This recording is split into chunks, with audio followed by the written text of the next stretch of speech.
కళ్ళు మండిపోతున్నాయి. బాణడి బగబగాలకు తట్టుకోలేక చాలామంది ఇళ్లలో ఏసీలను ఫుల్ టైం ఆన్ చేసేస్తున్నారు.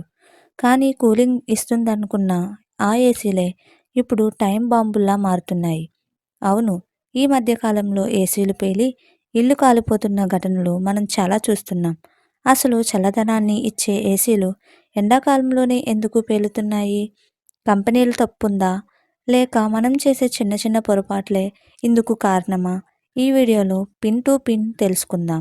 స్కిప్ చేయకుండా చివరి వరకు చూడండి. ఎందుకంటే ఇది మీ ప్రాణాలకు సంబంధించిన విషయం. ఏసీ పేలడానికి ప్రధాన కారణం అందులో ఉండే కంప్రెసర్ బ్లాస్ట్ అవ్వడం. సాధారణంగా బయట ఉష్ణోగ్రత 40 నుండి 45 డిగ్రీలు దాటినప్పుడు ఏసీ అవుట్డోర్ యూనిట్ చాలా వేడెక్కిపోతుంది. మొదటి తప్పు గాలి ఆడకపోవడం. చాలామంది ఏసీ అవుట్డోర్ యూనిట్ను ఇరుకైన సందుల్లో లేదా ఎండ నేరుగా పడే చోట పెడతారు. దీనివల్ల కంప్రెసర్ విడుదల చేసే వేడి గాలి బయటకు పోలేక లోపలే ఉండిపోయి కంప్రెసర్ ఓవర్ హిట్ అయి పేలిపోతుంది. రెండవ తప్పు కంటిన్యూస్ రన్నింగ్. ఎండలు ఎక్కువగా ఉన్నాయని ఏసీని రోజంతా 24 గంటలు ఆపకుండా నడపటం వల్ల కంప్రెసర్ అస్సలు రెస్ట్ దొరకదు. దానివల్ల ప్రెజర్ పెరిగిపోయి బ్లాస్ట్ అవుతుంది. ఇక మరో ముఖ్యమైన కారణం గ్యాస్ లీకేజ్. గ్యాస్ లీకేజ్ ఏసీల్లో కూలింగ్ కోసం వాడే గ్యాస్, ఉదాహరణకు R-32 లేదా R-290 చాలా వరకు ఫ్లేమబుల్, అంటే త్వరగా మంటలు అంటుకునే గుణం ఉన్నది. ఏసీ పైపుల్లో చిన్న లీకేజ్ ఉండే అదే సమయంలో షార్ట్ సర్క్యూట్ వల్ల చిన్న నిప్పురవ్వ వచ్చినా అది పెద్ద బ్లాస్ట్కు దారితీస్తుంది. దీనికి తోడు ఎండాకాలంలో ఊరల్లో, నగరాల్లో వోల్టేజ్ హెచ్చుతగ్గులు ఎక్కువగా ఉంటాయి.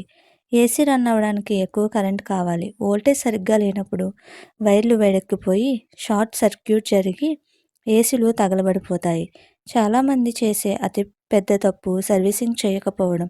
ఎండాకాలం రాగానే డైరెక్ట్గా ఏసీ స్విచ్ ఆన్ చేస్తారు తప్ప సర్వీసింగ్ చేయించరు. ఏసీ ఫిల్టర్లలో, ఇండోర్ అవుట్డోర్ కాయిల్స్లో దుమ్ము ధూళి పేరుకుపోవడం వల్ల ఏసీ గాలిని సరిగ్గా లాక్కోలేదు. దీనివల్ల రూమ్ చల్లబడటానికి కంప్రెసర్ డబుల్ కష్టపడాల్సి వస్తుంది.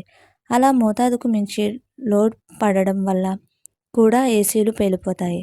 మరి మన ఇంట్లోని ఏసీ పేలకుండా ఉండాలంటే ఏం చేయాలి? ఈ జాగ్రత్తలు తప్పక తీసుకోండి. ఎండాకాలం ప్రారంభంలోనే ఖచ్చితంగా ప్రొఫెషనల్ టెక్నీషియన్తో సర్వీసింగ్ చేయించండి.